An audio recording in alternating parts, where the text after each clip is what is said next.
রক্তের দাগ শুকায় নাই। আমি মিডল পর্যায়ে যখন ছিলাম, পিছন থেকে লাশ, সামনে থেকে লাশ, আমি কান্না করতে চাইছি, কিন্তু এটা তো মানে যুদ্ধের ময়দান। আমি বারবার বলছি ভাই, আমার পাশে যারা কান্না করছে, মেয়েরা তো এমনিতেই মানে মনোবল দুর্বল, তারপর তারা অদম্য সাহসিকতা নিয়ে যতটুকু এফোর্ট দিছে, আলহামদুলিল্লাহ। তো ছেলেদের মধ্যে যারা, আমার এখনো কান্না করতে ইচ্ছা করছে, কারণ আমার এই দুচোখ যা দেখছে, মানে আমি কখনো স্মৃতি থেকে এগুলো বুঝতে পারবো না ভাই। আল্লাহ is the omnipotent and we are the slaves of Allah. And I trusted that যে মানে আমি এটা বলতে চাই যে আমরা যদি মানে পথগুলো ধরাই দিতে চাই, যেমন এইটা একটা স্কুল বা ছেলেদের গঠনের মূল পোতা, এখানে যদি ছাত্ররা যেটা ঢুকে যায়, মানে এখন আমি যেটা বললাম যে ছাত্রদের বিচক্ষণতা, ওরা খুব দ্রুত ক্যাচ করতে পারে বিষয়গুলো। যেমন ছাত্র রাজনীতি সম্বন্ধে জানে বা প্রেম ভালোবাসার সম্বন্ধে ওরা ক্লাস 3-4 বুঝি না, যে যেটা আগের আমলে মানে খুব সিনিয়ররা করতে ভয় পেত, সুতরাং ওরা মোবাইল দিয়ে শিখে এগুলোতে জড়ায় যায়, বা বড়দের থেকে শিখে খুব দ্রুত ক্যাচ করে এগুলোতে জড়ায় যায়। সুতরাং স্কুল কলেজের রাজনীতিটা থেকে আমি মানে বন্ধের ঘোষণায় সবচেয়ে বেশি বলতে চাই একটা মেনশন। তারপর একটা হচ্ছে যে বলে যাচ্ছি কারণ বিশেষ পাশে আমি মানে আরেকটা হচ্ছে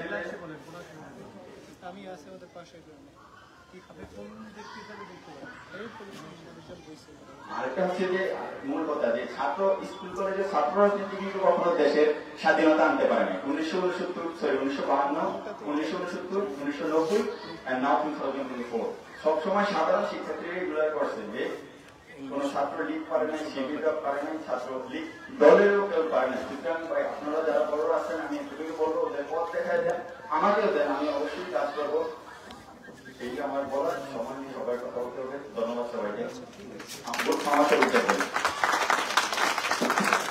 আমার উনি এই বলতে যে পথ দেখানোর কথা বললেন, আমরা মনে হয় যে আমাদের এই সবার শেষে কোন একটা সিদ্ধান্তে যখন পৌঁছাবো, তখন হয়তো আমাদের যারা সিনিয়র আছে তারা হয়তো এই উত্তর দিবেন। এই পর্যায়ে পরবর্তী কি আসবেন? সাংবাদিক ভাই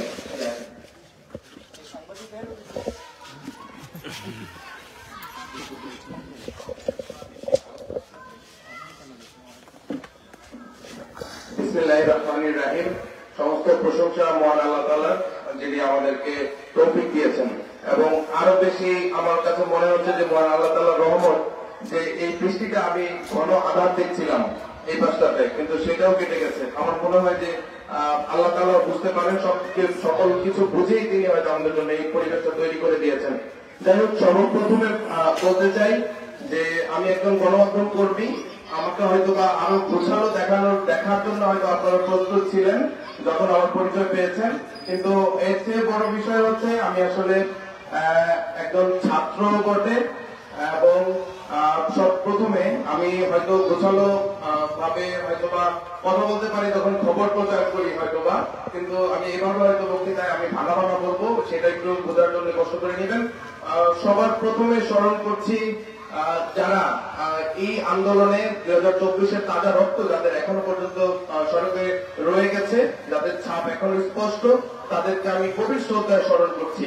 এবং আরো একটু তথ্য দিতে চাই, পাবেল নামের একজন ছেলে মারা গিয়েছিল তার বাড়ির মতলবে, কিন্তু তার আমি ততটা পাচ্ছিলাম না, সেই জন্য প্রচার করতেও পারছিলাম না। আর এই আন্দোলনে আমি যেভাবেই পেরেছি হয়তোবা কিছুটা ইঙ্গিত দিয়ে হলেও আমাদেরকে লিখতে বাধ্য হয়েছে। মতলবের কি পরিস্থিতি সেটা অবশ্যই আপনাদের জানা। আর আমার সবচেয়ে বড় পরিচয় হলো আমি যেখানে গড়ে উঠেছি সেটা হচ্ছে আমার কলেজ, শহীদ জলিলুদ্দিন ক্যান্টনমেন্ট কলেজ।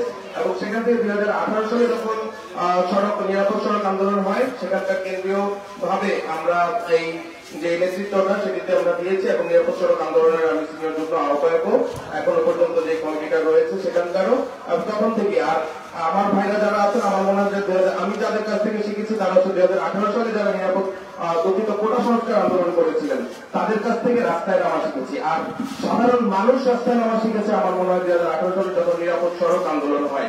এবং তখন থেকে এই নতুন বাংলাদেশ গড়ার যে প্রত্যয় এবং স্বপ্ন, সেটি মনে হয় এই তরুণরা দেখতে শুরু করেছে। যদিও যাদেরকে বলা হচ্ছে জেন জি, অর্থাৎ 2000 সালের পরবর্তীতে যারা জন্মগ্রহণ করেছে, যদিও আমিও 90s কিড, তারপরেও মনে হয় যে তাদের অংশ হতে পেরেও খুব বেশি গর্বিত মনে হচ্ছে। যাই হোক, অনেক কিছু বলার ছিল। যখন এই আন্দোলন সংগঠিত হয় অনেক বেশি ঝুঁকি নিয়ে আমি নারায়ণগঞ্জে ছিলাম, আমি যতটুকু সম্ভব প্রচার করার চেষ্টা করেছিলাম। আমাকে বলা হয়েছিল আমার জীবনকে চামড়া ঢালাই নেওয়া হবে, অর্থাৎ গরুর চামড়া যেভাবে ঢালাই আমাকে সেভাবে ঢালানো হবে, এই ধরনের কথাবার্তা শুনতে হয়েছে। তবে যাদের এই আরো একটি তথ্য যেটি হচ্ছে পাবেলের পর দিতাম, সেটি হচ্ছে পারভেজ হাসান নামে একটা ছেলে নিখোঁজ ছিল, তার বাড়ি মধ্য উত্তরের বারোহাতিয়া গ্রামে, এবং তার তথ্যটি আজকে তারা এই সময়টাতে আমাদের যাওয়ার কথা ছিল, তার সম্মানের জন্য একটি হয়তো মিছিল বা তাদের একটি অনুষ্ঠান ছিল হয়তো বা। এর কিছুক্ষণ পূর্বেই আসলে খবর আসে পাবেলকে গণকবর দেওয়া হয়েছে।